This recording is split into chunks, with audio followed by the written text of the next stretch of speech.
Are you a businessman or woman? Do you need loan to grow your business? At Taraba Business Development Center, we offer both business and personal loan with flexible repayment plan. We are located in different parts of Taraba State. Jalingo branch, opposite Civil Service Commission, 183 Amarua Way, 090-3134-4333. Zing branch, Zenith Bank agent beside College of Education, Zing, 070-3125-2559. And reliable ride fast. Introducing Supercab, Jalingo's trusted ride-hailing service from anywhere in the city. We will pick you up right at your doorstep. Book a ride in seconds. Safe, fast and affordable. Visit www.supercab.com.ng or download the Supercab app today. Supercab, your ride your way.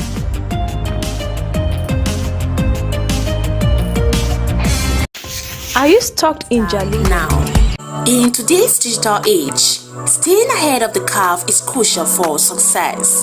Taraba Business School is committed to empowering the next generation of leaders with the skills they need to thrive. We present you our special computer training exclusively designed for SS3 and JSS3 graduates.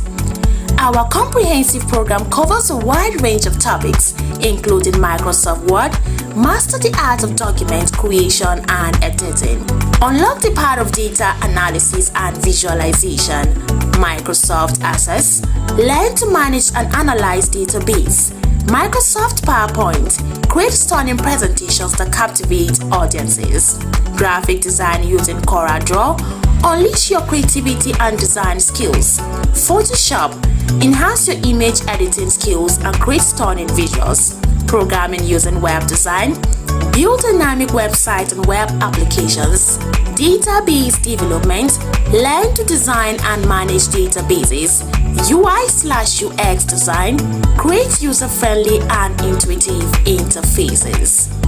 At the Taraba Business School, we believe in creating world-class entrepreneurs and professionals. Our experienced instructors will guide you every step of the way, providing you with hands-on training and mentorship. Don't miss this opportunity to gain a competitive edge. Contact us today to learn more about our program and register for the next session. Call 080-6026-9140, 070-6342-8464 or 090-1010-8844 between 8 a.m. to 3 p.m. Mondays to Fridays.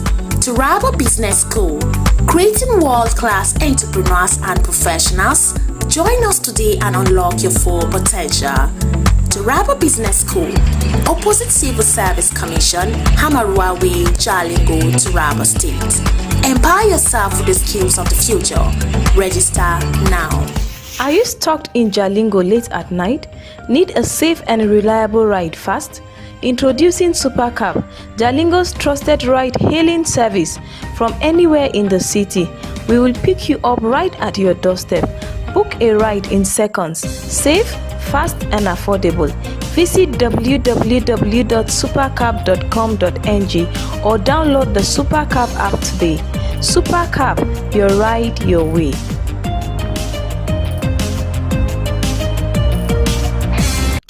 Are you a businessman or woman? Do you need loan to grow your business? At Taraba Business Development Center, we offer both business and personal loan with flexible repayment plan. We are located in different parts of Taraba State.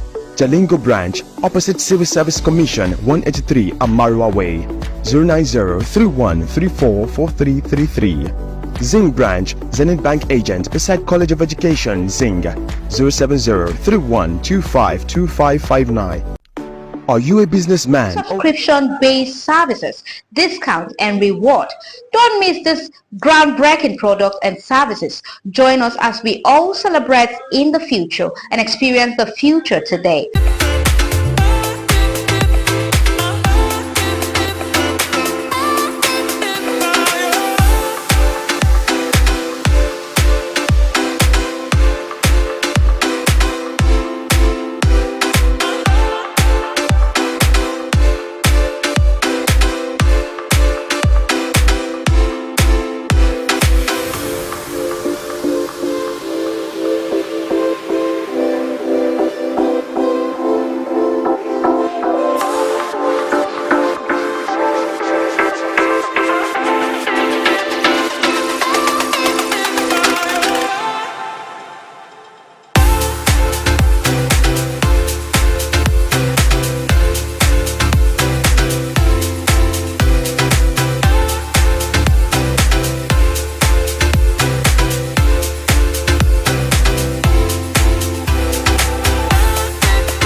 Super Cash. Unlock seamless 24/7 financial transaction, easy loans, and rewarding savings with our innovative mobile banking solution. Taraba Online Market. Buy and sell local and exotic products. Connect with suppliers and grow your businesses 24/7 with our vibrant e-commerce platform. TBS e-learning. Access a wall of knowledge with our comprehensive online courses and myriad of professional programs. SuperSoft. Unlock exclusive subscription-based services, discounts, and reward. Don't miss this groundbreaking products and services. Join us as we all celebrate in the future and experience the future today. Taraba Business School and Taraba News, empowering your future 24/7. Ascend to the future.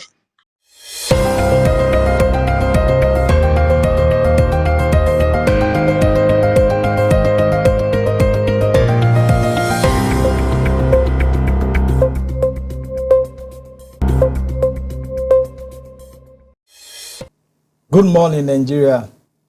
Good morning, Taraba. Good morning to everyone out there. It's Thursday on the Some TV, morning show. My name is Abraham Minor Jordan. This is where your coffee meets clarity and your sunrise comes with a side of sense. As we like to say, it's almost Friday, but we're not sleeping on Thursday's grind. Remember, dreams don't work unless you do. Your dreams will not work unless you make them work. And neither does your generator start unless there's fuel. So let's get moving. They say business is like cooking tuwo. Let me just say business is like cooking tuwo. If you rush it, you will serve it raw. If you ignore it, it will burn. But if you give it time, attention, and heat, boom, you have something worth tasting. So your business is not something you should just let it on its own like that. No, you shouldn't rush it. You shouldn't ignore it. You have to ensure that you give it time, attention, and some heat. Speaking of patience and purpose, let us meet this guy called Musa, who I would like to call Musa, a young cobbler from Wukari, who started by patching slippers under a tree. Everybody knows him as someone who fixes a shoe, calling the shoe shiner.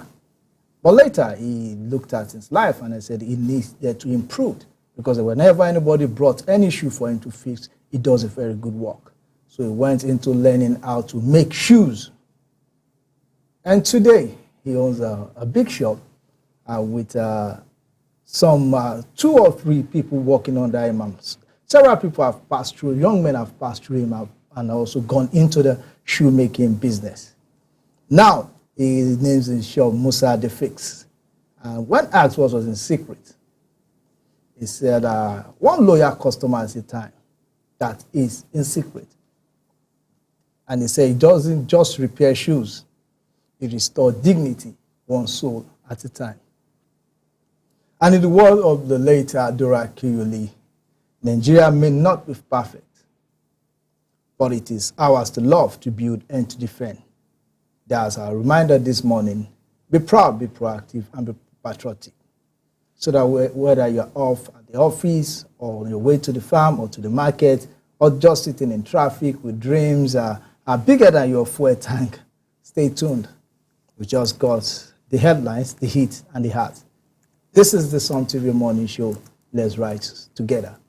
And with me, rising this morning, is Mr. Iran Daniel Okwen. Good morning. Good morning, Mr. Abraham. How's your day? Everything is going on fine. We thank God for everything. Well, the weather looks like it's going to rain. It will drizzle, stop, drizzle, stop. I think the forecast said 3 days. That was like 4 days ago. So maybe the 3 days expired yesterday. So it's possible that we'll have rain today or tomorrow. Okay. That should take us to the weather report, the national weather report. Let's start with Jalingo. Jalingo is the city that is hosting us. So they say charity begins at home. The current temperature is 24 degrees centigrade. You can see that it's much colder than yesterday, which, and I agree with it. Yeah. And the condition is cloudy and mild humidity. Outlook, expect generally overcast skies throughout the day with light winds. No significant rainfall is expected. Well, let us watch and see. We're expecting rain? No significant rainfall is expected. Okay. Now, looking at other major cities, we have Lagos 26 degrees, warm and humid. Abuja 25 degrees and mild with partly cloudy skies. Kano will be 25, clear and dry. Jos will be 20, cool and breezy. Jos will be cool this today at 20 degrees. Port Harcourt will be 26, humid with chances of evening showers. Enugu will be 23 degrees, overcast with high humidity. Maiduguri, 27, hot and dry, as usual. Well, some of the headlines here say that there'll be rising thunderstorm forecasted in southeastern Nigeria over the weekend. So for those of you living in the southeastern part of Nigeria, you should expect thunderstorms over the weekend. So if you have a party, you have an outdoor event, ensure you make proper preparation for the rains. Then be alert in coastal areas. Occasional lightning and short bursts of rainfall expected. So those in the coastal areas, those along the coastal roads, the coast, you should expect occasional lightning and short bursts of rainfalls. So that is all we can take on the weather report this morning. So it's a mixed weather for across the country. That's true, and let's see how it goes now. We need the rains here, in this part of the world. Everybody needs the rain, and not just you. I think even for just to have a feel of the rain is something that everybody likes. So well, let's go to the paper.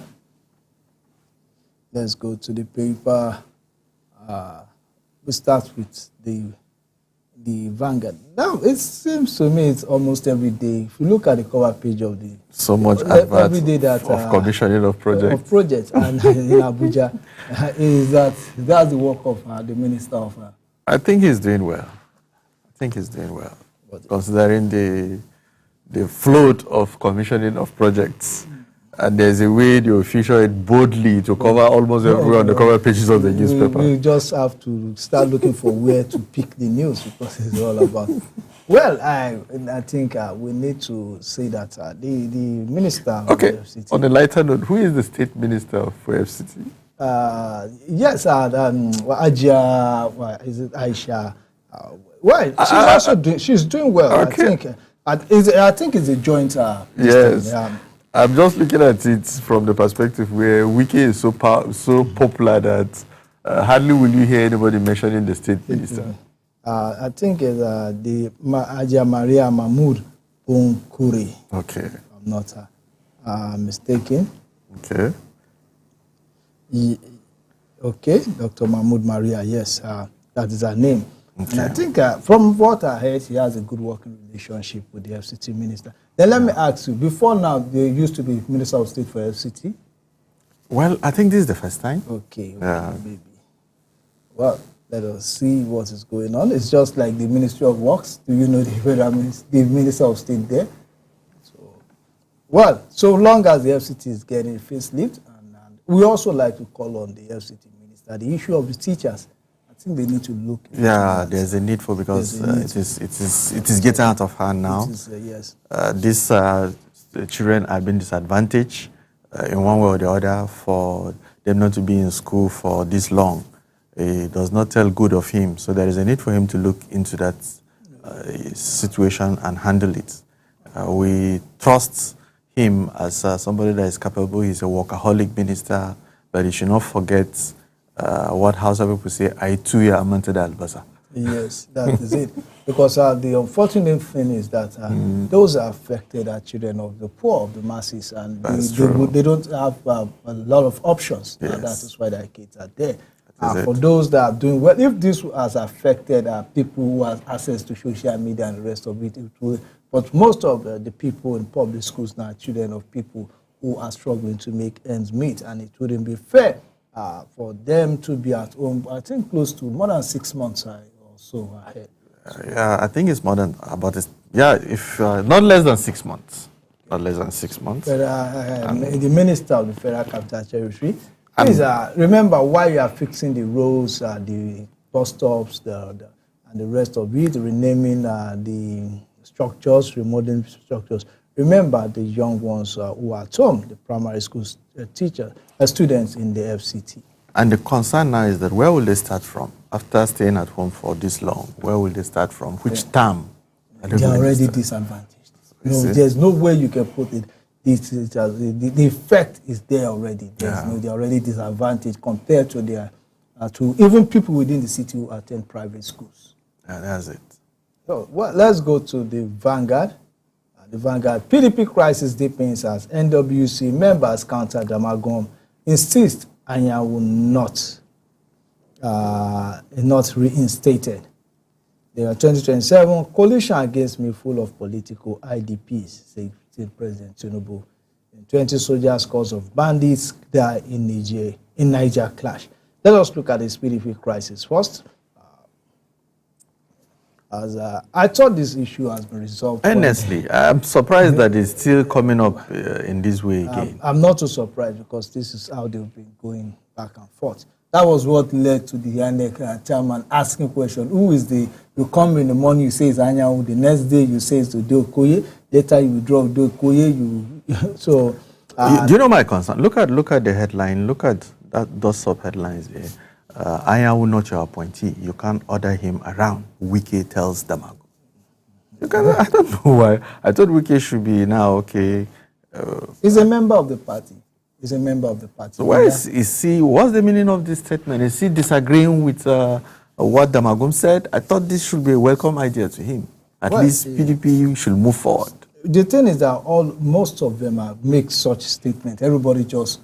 Even to the point that the chairman was saying the statement made by the publicity secretary is not coming from the national leadership.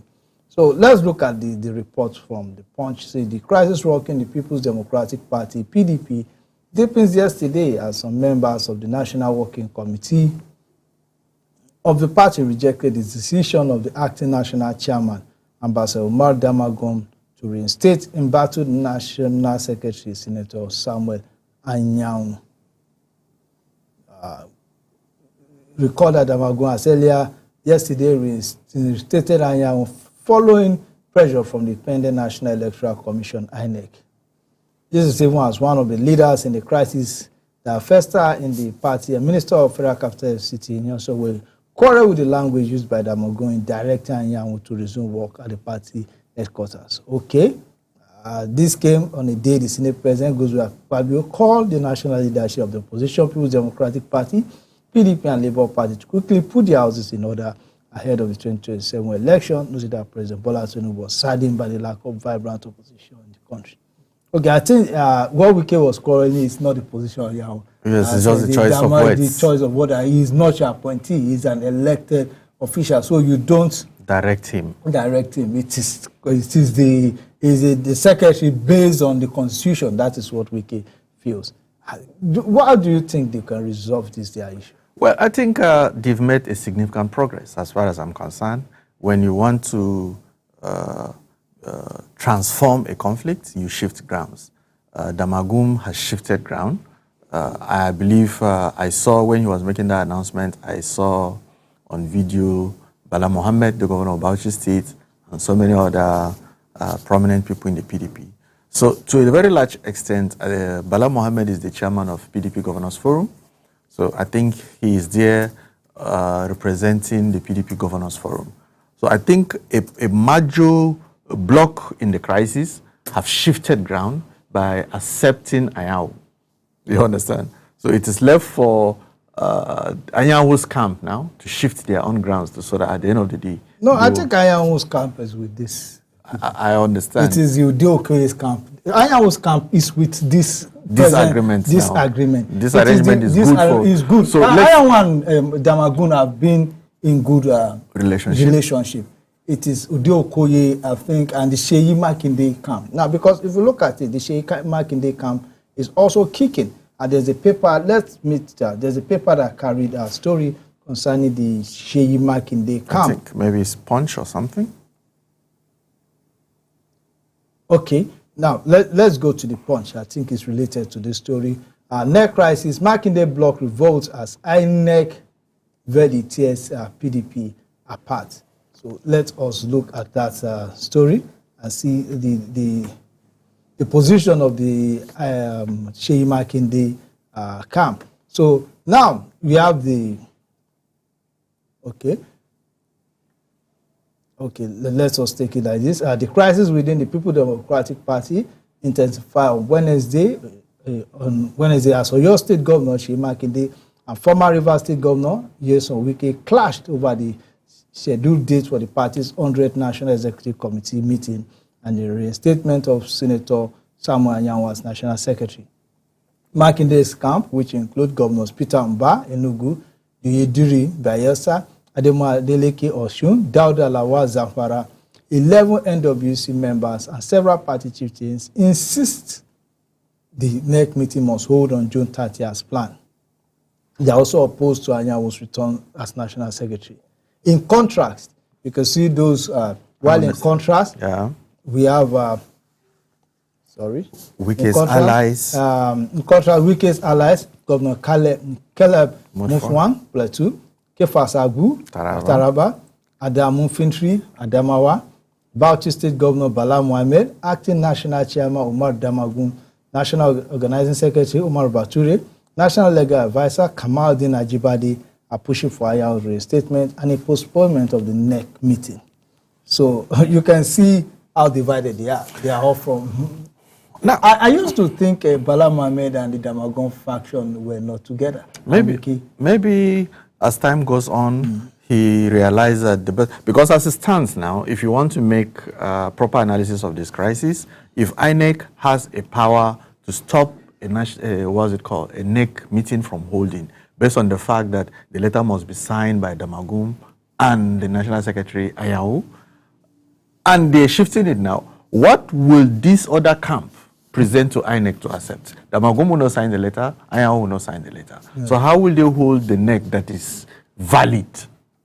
You understand? Yeah. So I think this camp now is on the safe side. I will encourage that other camp, as time goes on, they should sheath their swords and begin to accept the realities on ground. Damagum said something yesterday. He said it's a bitter pill that we must swallow. Yeah. He's talking about the PDP now. So I think they should just swallow the bitter pill and move forward. It's not everything you want that you get in this life. You understand? Now, let me just read further. 11 out of 19 members of the National Working Committee rejected the reinstatement of Anyanwu as the party National Secretary and insisted on June 30th NEC. Okay. Now, to manage the instability, the PDP appointed Setonji Koshe-Edo as acting National Secretary. However, a fact-finding committee led by Taraba State Governor Kefas Agu revealed that the INEC still officially recognized Anyanwu as the legitimate National Secretary. So it was a fact-finding committee led by the Taraba State Governor that recommended that INEC still officially recognize Anyanwu, so they should go with Anyanwu. So well, that is the situation they find themselves. Well, look at the PDP National Publicity Secretary, Debo Ologunagba, stated during a media briefing on Sunday that INEC role was limited to acknowledging notification of party activities like congresses and conventions, not approving or controlling internal affairs. You see, there was a time some letters were signed by the acting National Secretary. That is Koshe-Edo. That was why the INEC they sent Anyanwu. The statement of the INEC chairman was dramatic, but I think it was based on fact that all those things happened the way he narrated them. And I think, just like I said earlier, the best thing for PDP to do is to go along with the Damagum Anyanwu's camp. Yeah. If at all that camp is still existing, because based on the realities on the ground now, whatsoever camp that is existing, the Makinde camp now is to a very large extent not going to do anything meaningful. Even former Senate President Bukola Saraki is with the Damagum camp. So I think if INEC only recognizes a document that is signed by Damagum and Ayawu. What will Makinde and come to? That is just it. So, well, that is all we are going to take on that. We have to move to another paper. Let's go to Daily Trust. Yes, Daily Trust says Tinubu to sign tax reform bills today. That story is on page 12 of the Daily Trust. Party registration, ADA obedience among 110 applicants, says INEC. And I will do whatever Tinubu wants in 2027, says Barrow. Okay, what's the meaning of that? Obedience, as in, is the name of a political party or something? It's possible. It's possible. We will take that story. I think we'll take that story. I want us to finish with it. Then we'll look at the issue of those parties. Okay. All right. Then we have PDP, 11 National Working Committee members, disown Damagum, reject Anyawu's reinstatement. 5 arrests over death of 2 Kano youths. Landmine explosion kills 4 injured 10 in Borno. PDP chieftain's son shot dead in Kwara. That is on page 33 of the Daily Trust. While the major story on the Daily Trust says soldiers bandits in bloody clash in Niger, many fear dead. That's the story we're going to take this morning.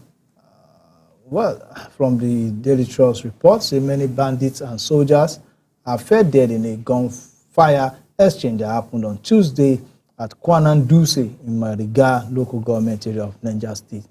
The bandits were said to have attacked the military base in Kwanan Duse, a few kilometers away from the Bangui headquarters of Mariga local government area. The army yesterday confirmed some soldiers dead and many others injured in the incident. Joe locals said the figure could be higher. Sources also said a significant number of the bandits were killed. And the chairman of the local government, Abbas Adamu Kasuan Garba, said the attack was heightened the fear of the farming communities in the area. In the early hours on Tuesday, we woke up to attack by bandits. The bandits moved into Niger State from Zamfara State through Mariga local government area through Dogon Dawa. Unfortunately, our soldiers at Kwanan Duse were attacked, but the soldiers responded fiercely. The people of Mariga local government are currently in a terrible situation because we lost some of our soldiers and have created fear among our people. It will interest you to know that the bandits passed the night between Monday and Tuesday somewhere near the military base, but unknown to us. So they launched the attack around 11 a.m. on Tuesday. It said the immediate reinforcement for Contaground military barrack forced the bandits to retreat. This is a sad one coming from attack military formation with, from the official report, 17 soldiers were killed. That is quite bad, and just like I keep saying, the Nigerian Security Agency are trying their best, though it appears that they are being overwhelmed. But one thing that these bandits will need to know is that as time goes on, they will be overwhelmed. And if God help the one that is arrested, because if at all there is one that is arrested and sentenced to court like that and being verified, then what is the benefit of the whole thing? But I know for a fact that a lot of them have been killed, arrested. They are very terrible, let me not use cells and prisons that these people are being kept. I don't even believe that they should be kept in cells. You understand? Well, because of this procedure that you have to go to court and other things like that. When you find somebody in the battlefield wielding gun, what else do you want as evidence? Most times those arrested are not those in the battlefield. Maybe later when they go for raids, again there are rules of engagement. You will get, we've seen many reports where Amnesty International and even some NGOs and rights in Nigeria will say they were unfairly treated. So the thing is that there are rules of engagement. There are laws that back when someone surrenders in battle, you can't kill that person no matter how terrible you think the person may be. That is just the law. And if you look at this, the people, from the report we get, they said the bandits passed the night between Monday and Tuesday somewhere near the military base. And they say also after the battle with the soldiers, the villagers thought they've left the Mariga local government until they were seen again at Gulbin Boka and they engaged the soldier station at Gulbin Boka. The soldiers at Gulbin Boka also engaged them firstly, but they succeeded in setting one of the vehicles belonging to the military ablaze. He also said that the bandits rustled cows, burgled shops, and carted away food items and valuable belonging to locals. They're just criminals. He said some of the people displayed by the attack started returning home yesterday. And my fear is that if you look at Nigeria today, Nigeria State is the model state for farming and for agriculture. Now, if you put fear, if these bandits put fear into the minds or the hearts of the people of Nigeria, and the investment the government of Nigeria State have done in agriculture in that area, they're supposed to yield, yes, will be under threat. So the government needs to be right on top of the situation and see to it that this is not repeated. Look at this part of the report. So the criminals have attempted a nighttime transit towards Kwatonkoro Forest, where they were reportedly planning coordinated attacks on surrounding communities or looking for safe haven to evade the pressure from operations in Zamfara State. Now that brings to bear the need for the forest guard that has been, yes, because most of the times you have to go back to the ungoverned spaces. They in came the forest, from Zamfara through a forest. Through a forest. Yeah.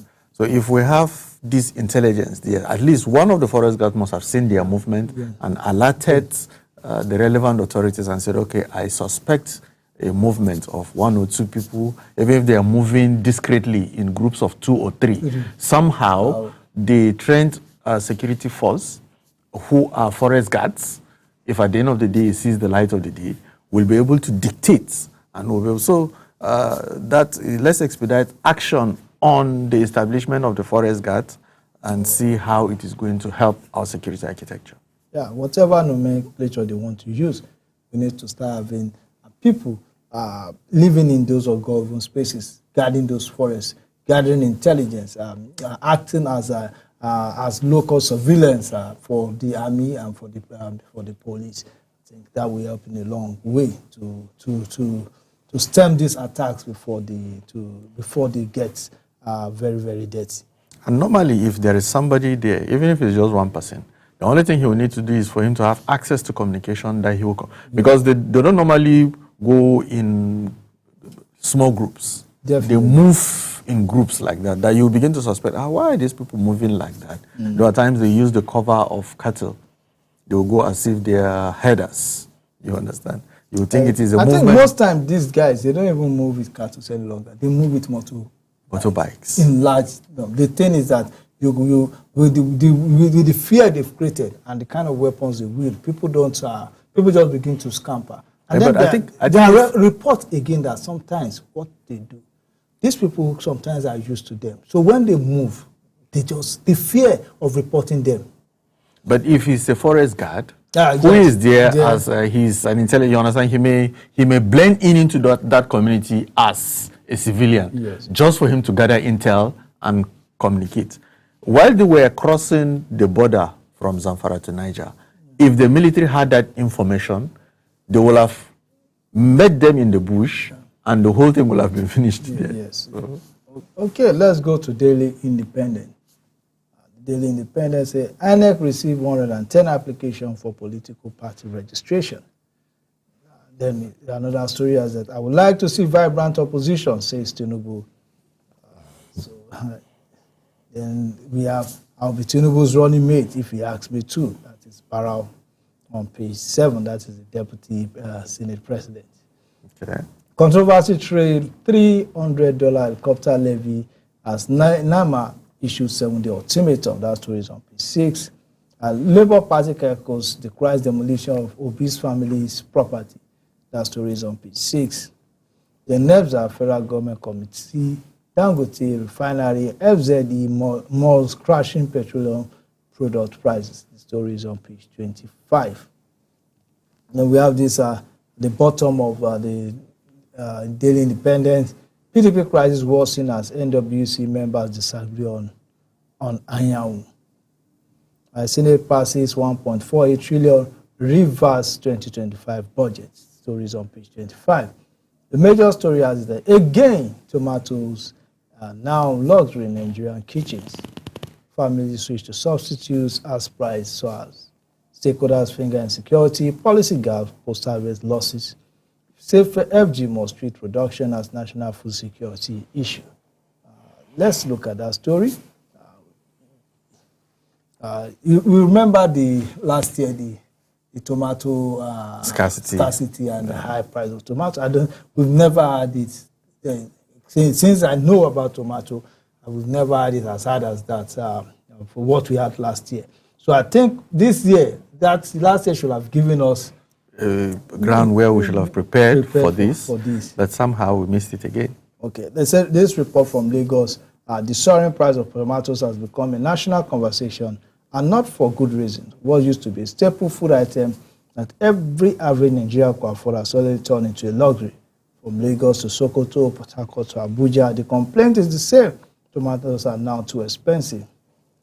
In some market, the price of a basket of tomatoes shot up from 3,000 in March 2025 to 35,000 in June 2025. That's quite huge. Let us look at it. This is not the way prices should be. You know, last year it went as far as 100,000. I saw that. Now, it went as low as 3,000 in March. Now it's as high as 35,000 in June. The most painful part of this inflation is that the common man already grappling with high fuel prices, epileptic electric supply, and galloping inflation now has to adjust his diet and lifestyle because of tomatoes. A mere vegetable has become unaffordable. Okay? Without a doubt, scarcity of tomatoes has become a recurring nightmare. Each year around this time, the story is the same. The story is the same every year. By this time of the year, the price of tomatoes will rise. I think with technology, with what the world is doing, I don't know why this thing keep reoccurring every year. You know, one of the major challenge for this kind of perishable food is we don't have the technology or the wherewithal to preserve it. We have refused to develop technologies. If you go to Ibi, if you are crossing Ibi to the other side, to Plateau or somewhere around that side, you will see, during dry season, you will see how this kind of crops, tomato, onion, are being cultivated massively in that place. And at a point, you buy it in the price that is so funny. You begin to wonder whether, look at the point, the whole basket is 3,000. Imagine we keep, because so many wastages. Yes. As at that point in time, because after you harvest, that's why they have to sell it to give you. Yes. Not even that. At a point, you look for somebody who will buy it at 1,000, you won't get, because it's getting bad. It is surplus at that point in time. Maybe that's the season. For us to be able to preserve it, process it to a level where we can preserve it, so that when it is scarce, we'll bring out the one that we've preserved. It's something that we're not capable of doing. Look at this statement from Sani Danladi, chairman of the Tomato Agro Association of Nigeria, Togan, Kano State Chapter. He told our Daily Independent that the country is currently between harvest season, that dry season farming has ended, and the rainy season crop is yet to mature, a dangerous gap that Nigeria has consistently failed to bridge. He said we are out of tomato season because the dry season production has ended. Yeah. The few tomatoes available now are from farmers who manage to grow them in small portions. Yeah. That's why tomatoes are very costly, Nadan Ladi say. As gathered, Nigeria tomatoes production is highly dependent on weather conditions. Yeah. Most farmers still rely on rainfall rather than irrigation, which limits farming to particular months of the year. So we still rely on rainfall. We've not been able to bridge the rainy season and dry season gap, which is in all the crops, we still have this gap. And there is another factor where most Nigerians believe that cultivating tomato is not actually a worthwhile if there's no storage facility, it's not. No, the point is, even people who prefer to cultivate maize and yams and other crops than cultivating tomato. And somebody was making this analysis that at times it's even better for you if it is for commercial purpose. It's better for you to cultivate crops like tomato, onions, and other things because they'll bring you money more than the way maize and yams will bring you money. That is by the way. There is a need for government to see to it that this gap is closed up. Those who are stakeholders in this sector too should look for a way of doing creating the necessary awareness to those who are practicing this kind of agricultural practice, to see to it that this thing does not reoccur. Let us look at this report again. Say government interventions such as subsidized irrigation tools, soft loan, or climate-smart farming technologies are largely inaccessible to smallholder farmers who produce 80% of the country's tomatoes. As such, many of them abandoned tomato farming during the off-season, leading to drastic supply shortages and skyrocketing prices. And this report also said that it is deeply ironic that Nigeria is Africa's second largest tomato producer after Egypt. Okay. And yet it imports hundreds of millions of dollars worth of tomato paste each year. You see the irony. We are the second largest tomato producer after Egypt, yet we import hundreds of millions of dollars worth of tomato paste each year. We also have a tomato factory in Lao. In Lao. Taraba Tomato Factory. Well, I don't think, is it still existing? It has been moribund for some years. Maybe there is a need for us to start thinking about it. Yeah. Look at it. Nigeria produces an average of 1.8 to 2.3 million metric tons of tomatoes annually, according to both Danladi, Bola Oyeleke, president of the Tomatoes and Orchard Producers Association of Nigeria. Yet, the national consumption stands at 2.6 million metric tons, leaving a production deficit of at least 300,000 metric tons. So it shows that we have not really been able to handle this. This is not only a tomato case. It goes with rice, maize, everything. We've not been able to bridge the gap between harvest and dry season and also storage. Look, another thing is that insecurity has become a major disincentive to farming. Northern Nigeria, particularly Kano, Kaduna, Katsina, Jigawa, Zamfara, and Plateau, which constitutes the country's tomato belt, has witnessed unrelenting attacks by bandits. Now, if you ask me, if you're traveling through Plateau, Jos, Kaduna, Zamfara, during the dry season, you see plenty of tomatoes being vegetables. They use that the side of the road, they dry there. Yes. But majority of now go to Lagos, go to the southern part of Nigeria. You will see young men. You ask them, you find out I'm from Soba, I'm from Saminaka, I'm from Pambego, I'm from this. These are the places where they farm this tomato. Now they are Okada riders In Lagos. in Lagos or in Abuja in the southern because of insecurity.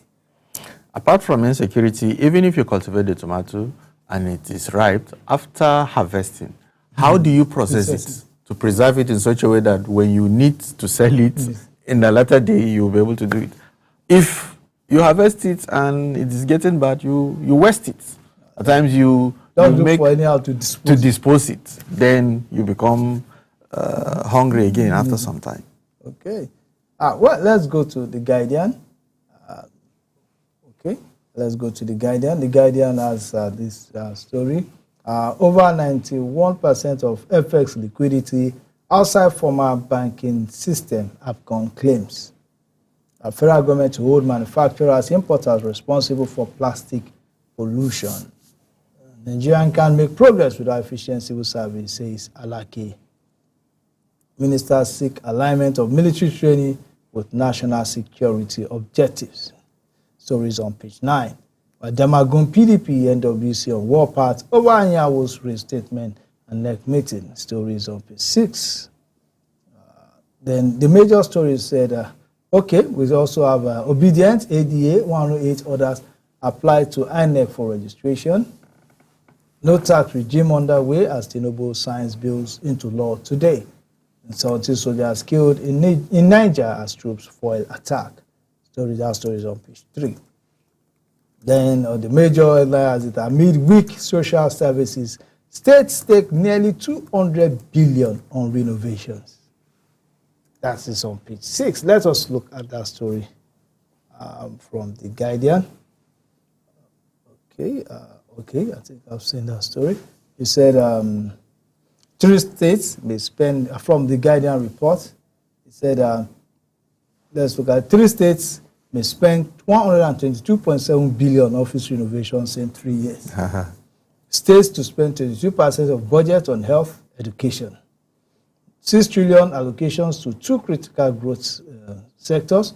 Government may dip hands in capital votes to fund vanities. That is the report from The Guardian. The state government are facing public backlash for prioritizing multi-billion naira state house facelift at the expense of essential services, healthcare, education, and infrastructure, which the country is in dire need of turning around the economy. And the country is grappling with an infrastructure deficit estimated at $30 trillion by Moody's. Budgetary allocations, even when consistent, do not bridge the deficit gap. The total neglect of infrastructure spending could widen the gap, increase the cost of business operations, and slow down the pace of economic growth. Say from northwest to the southwest, southeast to northeast, almost all states are throwing big budgets into office innovation projects. If the Oyo State government, which is seeing its fair share of controversy over a big office renovation project, damns the consequences of its plans and go ahead, 3 states across the country will have spent $122.7 billion on the opulence in 3 years. So you still have plans to spend $63.5 billion, while Gombe and Bauchi spent $43.1 billion and $16.1 billion respectively in 2023. So what is this sudden trend of renovating government houses and the rest of it? Well, maybe it is because those structures have suffered neglect over the years, and there is an eminent need for such. And the roads, healthcare centers have not suffered neglect. Yeah, they have suffered neglect, but at times there is. I'm not fronting for the governors who are doing this. All I'm trying to say is that at least they will need a conducive working environment for them to be able to deliver. We have seen instances where former Governor Murtala Nyako of Adamawa State stayed in his house throughout his tenure as the governor of Adamawa State, and paying rents. Paying rent. Then he's not ready to serve the people. If he's ready to serve, we have workers who work under worse conditions, under the trees in local government secretariat, without AC, without this. So it's a service. It is not a comfort office. It's not a place where you are supposed to get all the comfort in the world. Well, I remember one senator, I can't remember his name now. I remember one senator mentioning how a senator is not a local government staff. You can't compare him with a local government staff because the hierarchy is there. He's actually a senator of the Federal Republic of Nigeria. The condition of his service is different. He's at risk. And there's something he said that is actually, I agree with him. If you're a senator, so many people covet your position, so you can't afford to stay in anyhow place to work because you're vulnerable. They're not. It's simply because they are there for. That means that it's covetousness that make them go to such positions. If you look, even coming down to Taraba here, there'll be questions over remodeling of government houses. We have lots of roads that are not fixed. We have a lot of things that can be done with our money. Well, there's nothing wrong in remodeling or renovation, but we have to look at our priorities. These are not priorities. If you ask me, I don't know what the governors are thinking about, but if you ask me, these are not priorities. It's not. We have it in Taraba, we have it in Gombe, in Bauchi. It's cuts across states, all the states, across regions, and only a few states have not done this. Then if you look at our state here, Taraba, there's even this report that they're going to buy houses around the government houses. I don't think, with what we earn, our IGR, our FAC allocation, that is not a priority. It is good, but to me, it is not a priority. And that is what this Guardian report is also talking about. So, okay, let us go down the report. It shows that, yes, these are not priority. Okay. Going by the account of the state government, many officials traded in secret. Expenses of renovations may hit $200 billion in the last 3 years, including the proposal for new renovations. While health and education are also taking the backseat in spending priority. The two sectors are critical for long-term sustainable growth of the economy.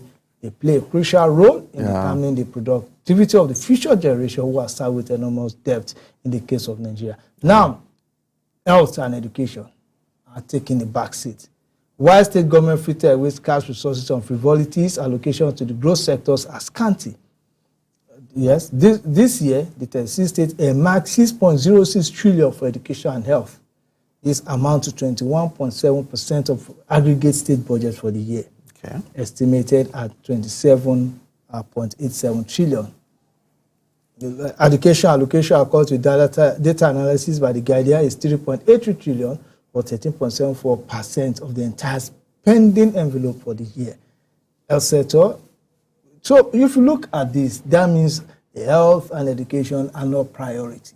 What is priority to most of them is renovations, remodeling, and reconstruction of their offices, their houses, and the rest of it. So it is not because those things are not good, but because they should not be priority. That is what this report, I think, is talking about. Yeah, the truth is that they should not be priority, since education and health are what determines the future of any society in the true sense of it. So it should not be priority, but I disagree with the notion that some of these things should be relegated. They need a conducive working environment for them to be able to function well.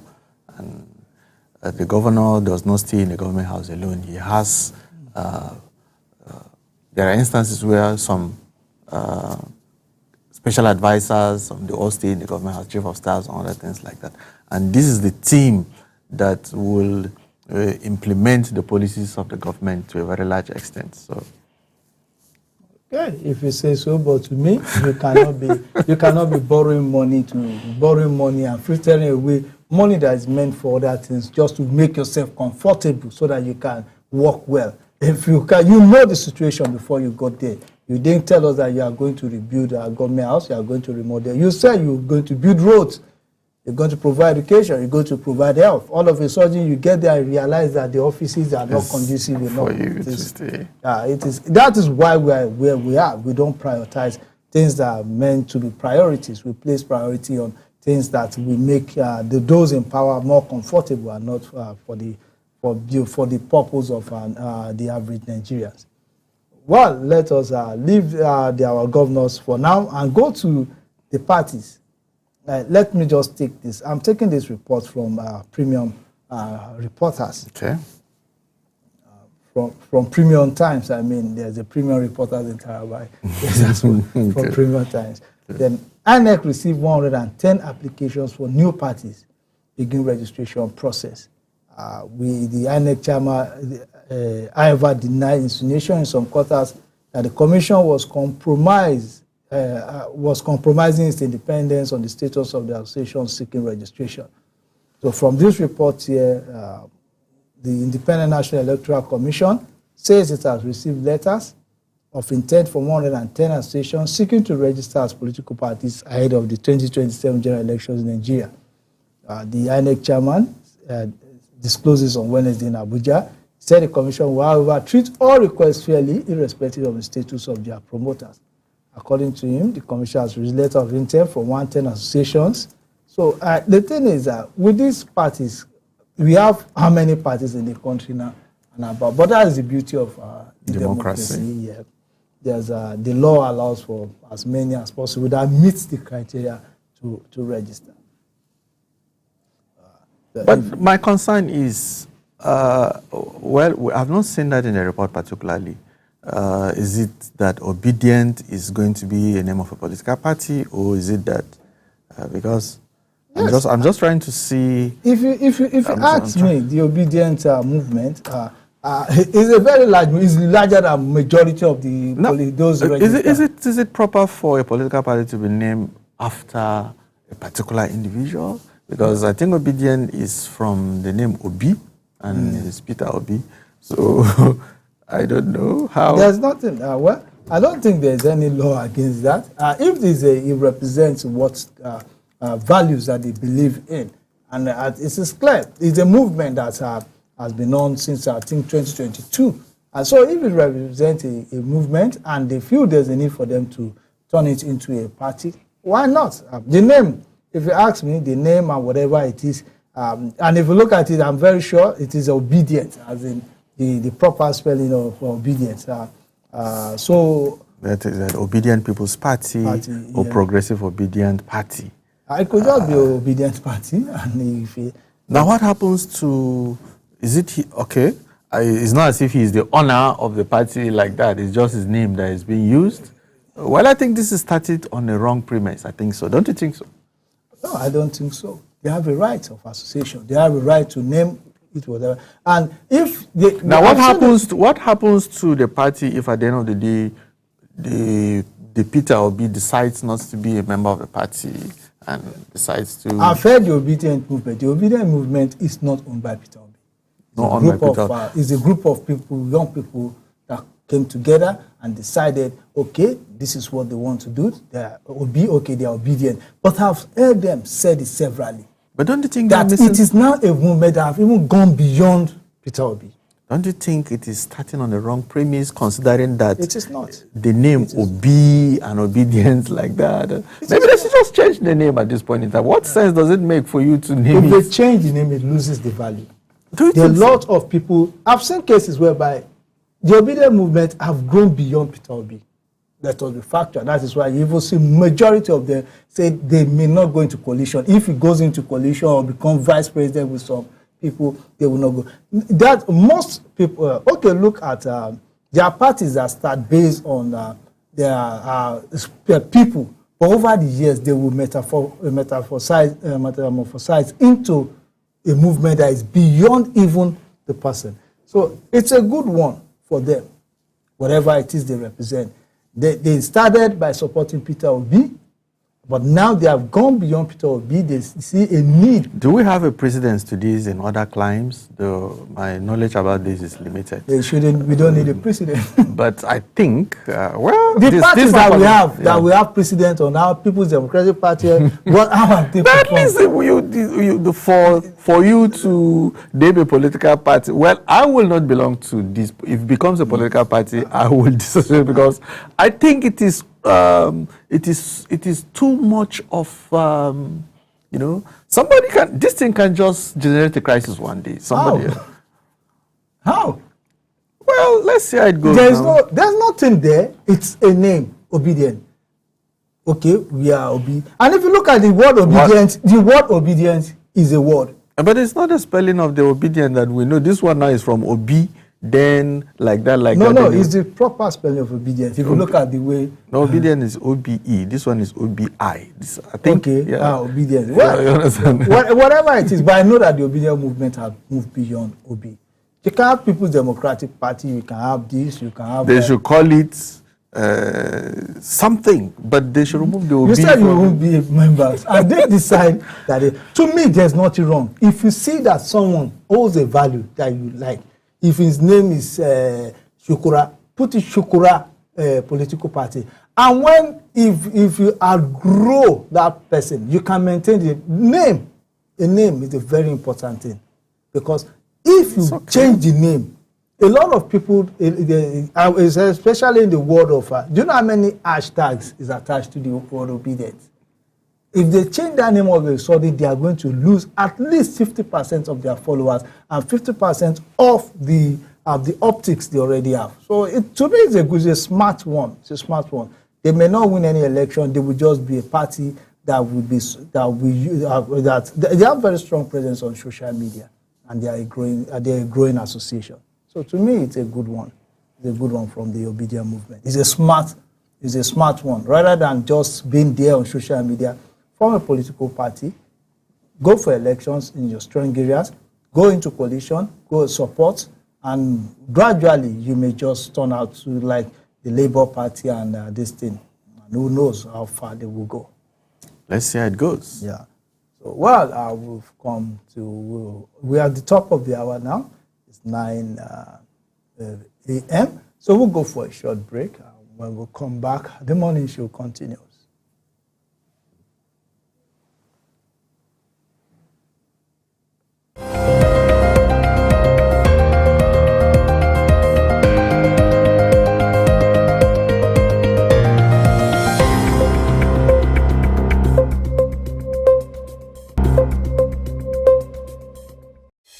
Are you a businessman or woman?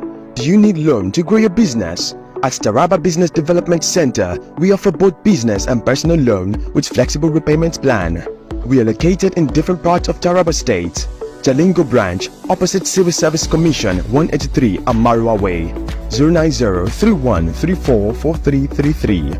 Zing branch, Zenith Bank agent beside College of Education, Zing, 070-3125-2559. In today's digital age, staying ahead of the curve is crucial for success. Turabo Business School is committed to empowering the next generation of leaders with the skills they need to thrive. We present to you our special computer training exclusively designed for SS3 and GSS3 graduates. Our comprehensive program covers a wide range of topics, including Microsoft Word, master the art of document creation and editing, unlock the power of data analysis and visualization, Microsoft Access, learn to manage and analyze database, Microsoft PowerPoint, create stunning presentations that captivate audiences, graphic design using CorelDRAW, unleash your creativity and design skills, Photoshop, enhance your image editing skills and create stunning visuals.